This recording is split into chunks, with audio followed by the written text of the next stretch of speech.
Hi, I'm Tammy, and I am the KetoCricket.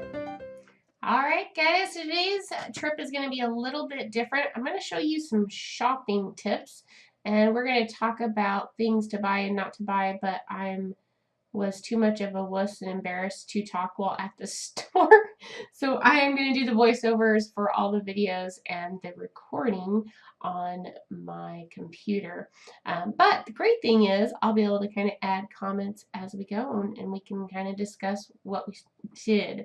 I'm going to guess that this is going to probably be a 3-part video just because there's a lot of aisles and a lot of things to discuss. But to start with, let me just say that you won't go wrong shopping the edges of the store. That's where you're going to find your least processed foods, your whole foods, that's actual food that comes from an animal or plant. So your produce aisle, your meat aisle, your dairy aisle, those are all on the outside edges. So let's take a look at what we got today. All right, here we got some broccoli, radishes, and some other produce. There's some cilantro in here and some delicious artichokes. Broccoli is great fresh or frozen. I buy probably a lot more frozen. But here's my infamous artichokes that you guys saw me get and eat on my very first video. I eat a lot of artichokes. I'm kind of picking out the best ones. So you'll notice I'm looking at the stems and at the bottom of the plant. I don't want to see anything that looks weird, like any mold. I don't want any dark coloring at the bottom. So you notice these are just a nice bright green and ready for me to buy.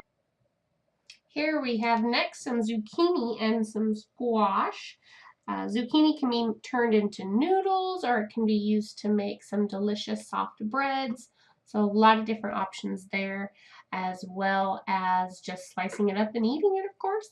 Sauteing it, broiling it, baking it, lots of options for delicious zucchini, unless you're my son and then you don't like zucchini, but that's okay because this video is not for him.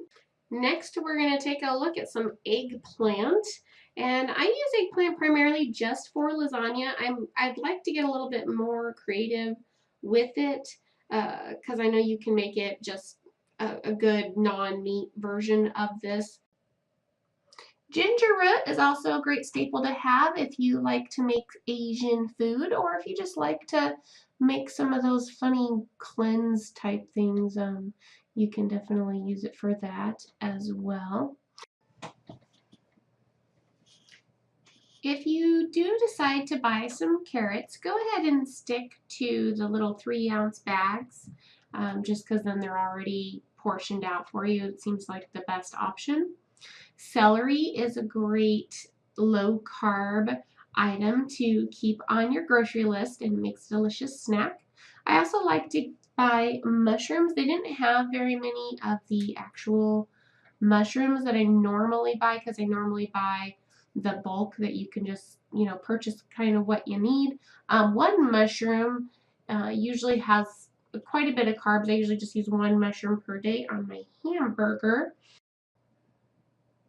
Although you can just buy some iceberg lettuce or some romaine lettuce, I do like to keep some bags of salad mix pre-made on hand, but look at the serving size. So you'll notice this bag had 1.5 cups of serving size, and the carbs that were attached that.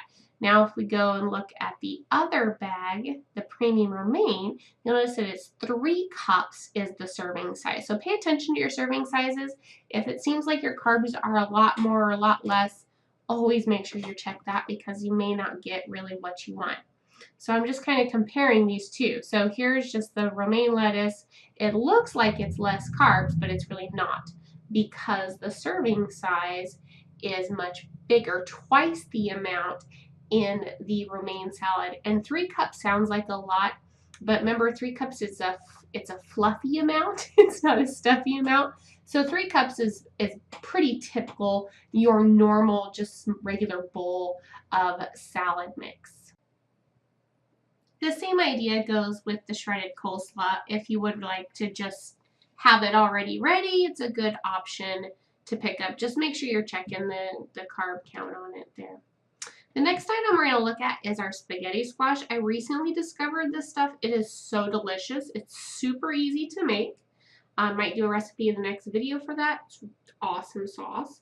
Another squash that's really good is our butternut squash. And when you pick out butternut squash, you do want it to have a nice dull color.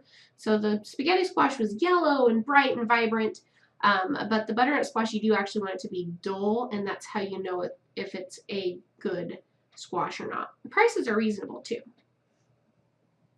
Another item that's in the produce section is the specialty cheeses. So you might want to check those out depending on your budget. The Baby Bell brand that I'm looking at here is a really good option. Just read your labels. You'd be surprised at how many things have sugars on them.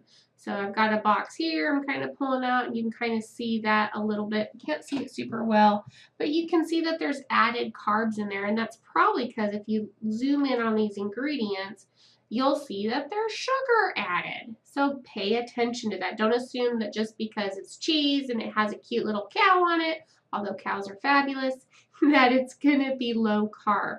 You are going to be shocked by the labels that you read and how many ingredients actually have sugar, dextrose, or all the other 56 types of names of sugar in them. But for the most part, cheese is a great option, so find one that you like and dig in. When checking out your cheese, another thing I kind of wanted to mention here about these specialty cheeses, as you will, in addition to finding the fun cheeses that have the added sugar, there are some really good options in here that are actually zero carb or pretty close to zero carb options. So like that fresh sliced mozzarella, which is super good. If you want to make a caprese salad, you can. Don't think you can't. You have to give that up because you don't. Just have to be kind of careful about your other ingredients. But that fresh cheese has zero carbs, whereas the string cheese and the mozzarella, a lot of times that you find in the other parts of the store, will have some starches added to it to keep their form. So they don't have that, they're not soft like that fresh mozzarella. Your hard cheeses that I'm looking at here, most of the time the harder cheeses are going to have less carbs than your softer cheeses, which is kind of interesting. And you know what, if you want some fresh Parmesan that's already grated, you know, I'm kind of showing you the price here. That's something you have to decide if that's something you'd rather do or if you want to grate it yourself. A budget is important to keep in mind when you're shopping. You'll actually see me put this in the cart, and then I actually later put it back because I decided to just buy the really cheap grated Parmesan, the Great Value brand, in the aisle. No, it didn't have as great a product. It was still zero carb though, and that was an option I chose. So sometimes we have to be more budget conscious than we are conscious about what we're getting. I love feta cheese. I love all cheeses. I could probably just eat everything in that case.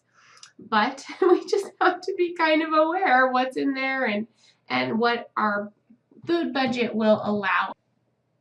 Near your specialty cheeses, you'll also have your specialty meats. So this is a great place, especially if you're traveling.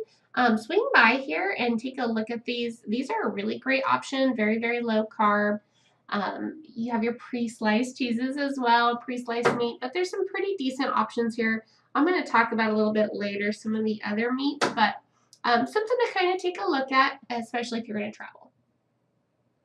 Okay, so to review, here are a list of veggies that are definitely keto, low carb approved, and just some things to kind of be aware of. You can have tomatoes, just be really careful with how many you have. They are very carby because they are not actually a vegetable, they are a fruit. And I didn't even cover the other fruits that are on here because I'll talk more about those when we get to the frozen food aisle because those are way less expensive this time of year where I am. And there are more vegetables out there than this, so if you're not sure, look it up and just look up what the carbs are. This is just my opinion. These are the kinds of things that are typically on my grocery list and things that I buy quite a bit, almost every week. This is the stuff that I make sure I have in my refrigerator or my freezer. So I am going to continue going through the store next week. Like I said, I'm pretty sure this This series is going to take a little while. We may take a few breaks here and there, but if you guys have questions, definitely feel free to reach out. I am also including that list of the specialty items that we talked about, the cheeses and the deli meats and that sort of thing. Again, just learn to read those labels, and we're going to look at those even more as we get into those aisles, because for the most part, the outside aisles are going to be your more whole food options.